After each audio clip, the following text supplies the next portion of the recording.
नमस्कार साथियों, अनअकैडमी के हिंदी यूट्यूब चैनल पर एक बार फिर से आप सभी का बहुत बहुत स्वागत है। अंतर्राष्ट्रीय संबंधों की दुनिया में देशों के संबंध अक्सर समय के साथ बदलते रहते हैं।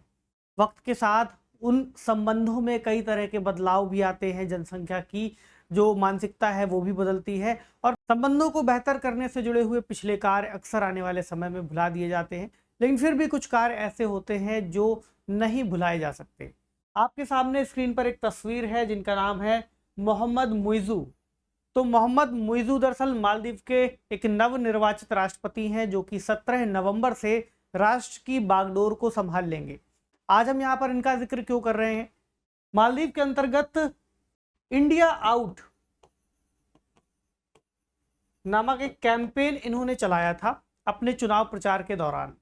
इसके अलावा मालदीव के नागरिकों के बीच में लगभग पिछले एक दशक से भारत के प्रति कई सारी शिकायतें और गुस्सा देखने को मिल रहा है, ठीक है, जिसको इन्होंने अपने चुनाव कैंपेन के दौरान पूरा किया, इस्तेमाल किया। उसके बाद वहां की सत्ता में आज के समय आने वाले हैं, निर्वाचित हो गए हैं, तो 17 तारीख से बागडोर भी इनके हाथ में आ जाएगी।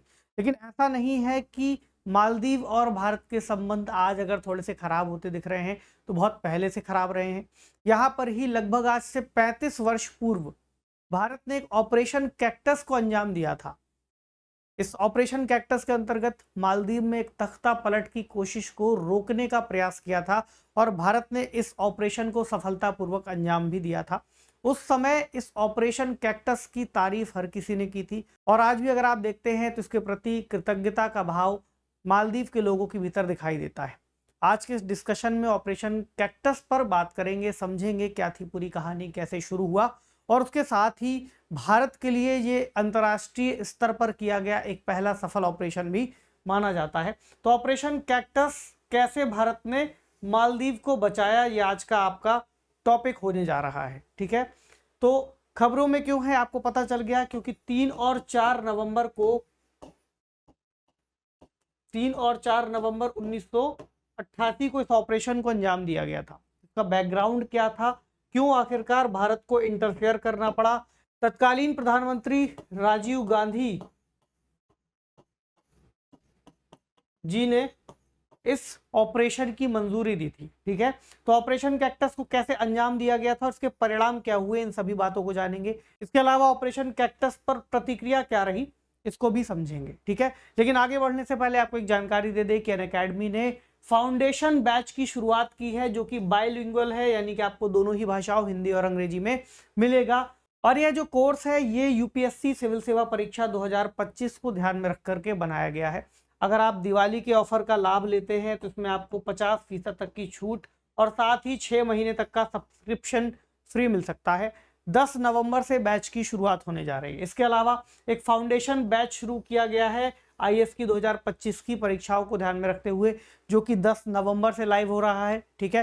तो आप इससे जुड़ी हुई जो जानकारियां हैं ले सकते हैं और अपनी तैयारी को बेहतर कर सकते हैं। इसके अलावा अगर पैसे की कोई दिक्कत है एक साथ देने की तो आप ईएमआई ऑप्शन को भी चुन सकते हैं, ठीक है।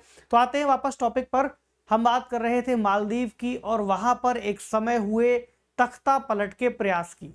भारत ने वहां पर ऑपरेशन कैक्टस को अंजाम दिया था और सफल ऑपरेशन के रूप में इसको पूरा किया था। तो मालदीव आखिरकार है कहां?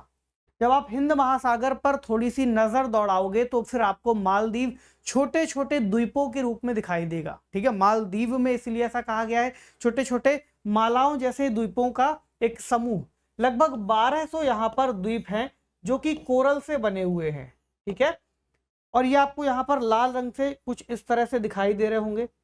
अगर आप भारत की मुख्य भूमि से देखोगे तो इसके दक्षिण पश्चिम की ओर इन द्वीपों का समूह आपको दिखाई देता है। तो भारत के तिरुवनंतपुरम से अगर आप इसकी दूरी देखेंगे तो लगभग 600 किलोमीटर से कुछ ज्यादा की है और ये इसकी एक लोकेशन है इसकी राजधानी के लिए, ठीक है। राजधानी क्या है मालदीव्स की? माले।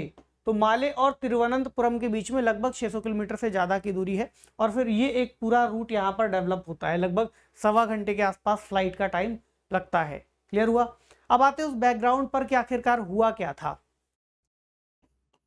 1988 का जो समय काल था उस वर्ष में ऑपरेशन कैक्टस को अंजाम दिया था।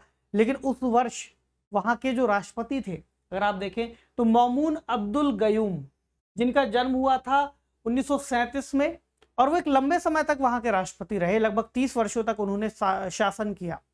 लेकिन इस बीच अगर आप देखते हैं तो कुछ ऐसा भी समय आया जब आर्थिक रूप से स्थितियां खराब हुई, राजनीतिक रूप से स्थितियां खराब हुई, और 1980 के दशक में लगभग 3 बार उनकी सत्ता को उखाड़ने का प्रयास किया गया।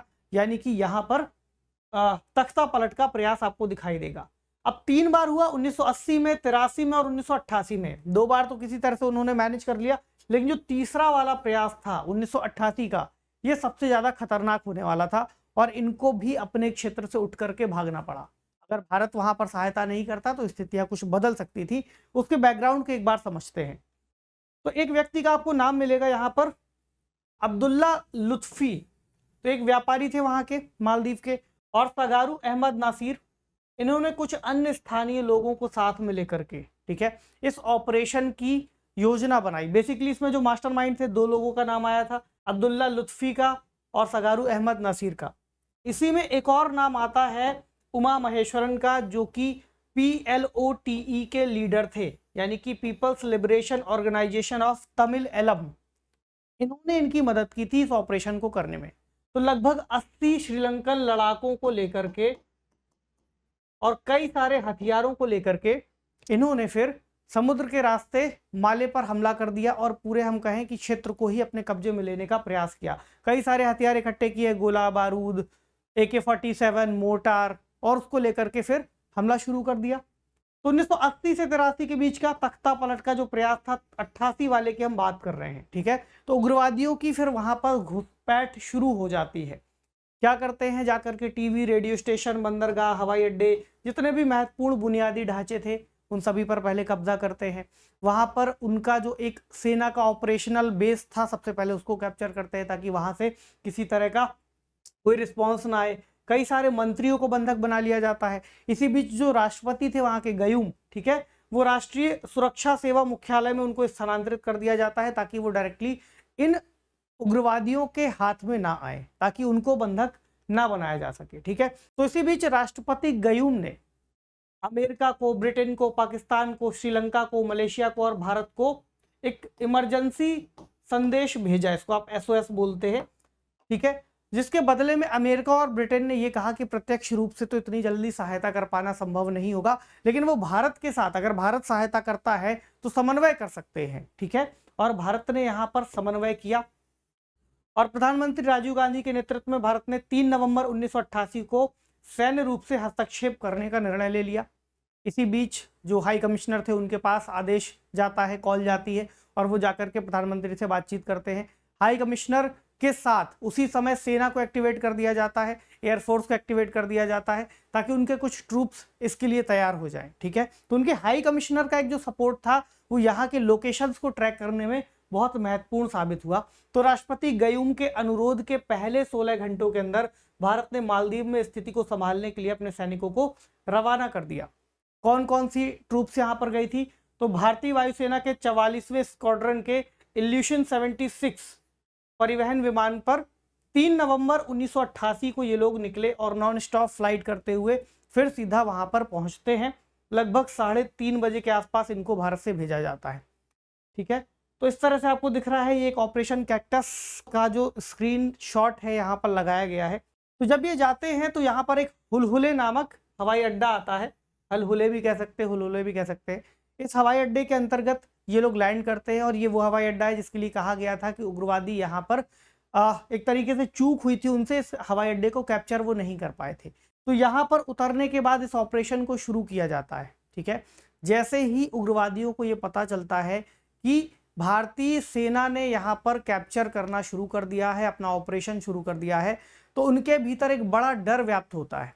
ऑपरेशन कैक्टस नामक एक पुस्तक में जो एयरफोर्स के अधिकारी थे, भारतीय एयरफोर्स के, वो ऐसा लिखते हैं कि उग्रवादियों ने भारतीय सैनिकों की संख्या का सही अनुमान नहीं किया था और उन्हें लग रहा था कि संख्या बल बहुत ज़्यादा हो सकता है, जिसके बाद उन्होंने भागने का फैसला कर लिया, ठीक है। तो एक बड़ी जीत साबित होती है। उसके बाद हवाई अड्डे को भारतीय सेना सुरक्षित करती है, मालदीव के राष्ट्रपति को सुरक्षित बचाने के लिए प्रयास करती है और फिर उनको सुरक्षित कर लेती है। इसी बीच आप देखते हैं कि भारतीय सेना उग्रवादियों के साथ लंबे समय तक मुठभेड़ में उलझी रहती, लगभग पूरा दिन और घंटों ये कार्रवाई चलती है, ठीक है। उसके बाद फिर इस क्षेत्र पर भारतीय सेना का नियंत्रण हो जाता है। कुछ उग्रवादी यहाँ पर बंधकों के साथ में एक जहाज का अपहरण करके समुद्र के रास्ते श्रीलंका भागने का प्रयास करते हैं और इसी बीच कुछ उग्रवादियों को भारतीय सेना गिरफ्तार भी कर लेती है, जबकि कुछ निकल जाते हैं।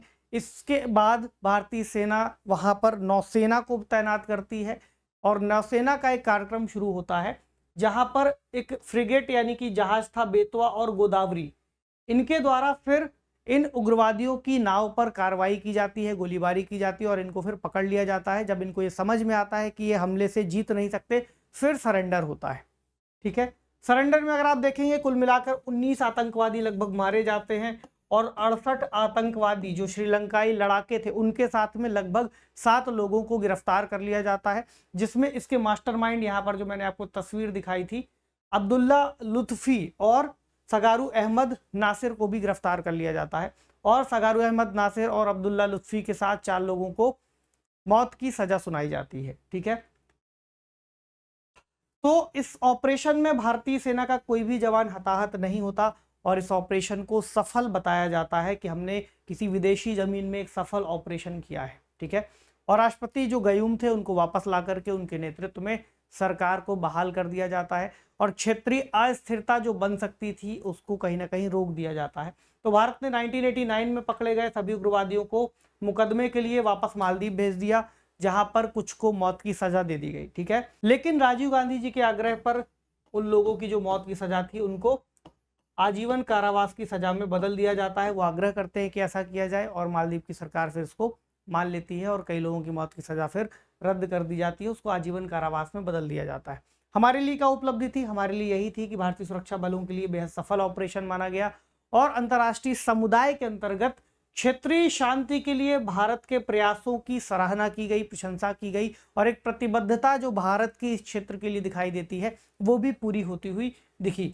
तो ऑपरेशन कैक्टस ने उस समय भारत मालदीव संबंधों को मजबूत किया था। हालांकि कई बार ऐसा होता है कि जब भी किसी देश का किसी देश के साथ संबंध लंबे समय तक मधुर रहता है तो वहीं पर जो विरोधी पार्टी होती है वो कुछ ऐसे पॉइंट्स को गिनाना शुरू करती है कि भाई उस देश की वजह से यहाँ पर संबंध खराब हो रहे हैं, ये गलत हो रहा है, वो गलत हो रहा है। उसके साथ एक पूरा का पूरा देश का जो स्तर है उसके विरोध के स्वर को पकड़ने लग जाता है। शायद कुछ ऐसा ही आज के समय हमें दिखाई दे रहा है। ठीक है, चलिए एक सवाल ले लीजिए जिसको आप लिखने का अभ्यास कर सकते हैं। पिछले 2 वर्षों में मालदीव में राजनीतिक विकास पर चर्चा करें। क्या उन्हें भारत के लिए चिंता का कोई कारण होना चाहिए?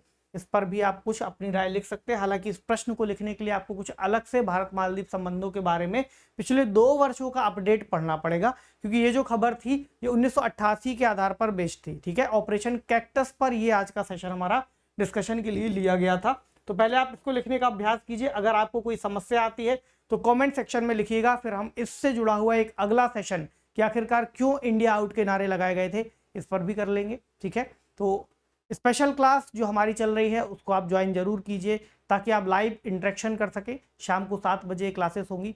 उसके अलावा अगर कोई और सवाल आपके मन में आता है आप कमेंट सेक्शन में लिख दीजिए। पढ़ते रहिए, अपना ख्याल रखिए, शुक्रिया।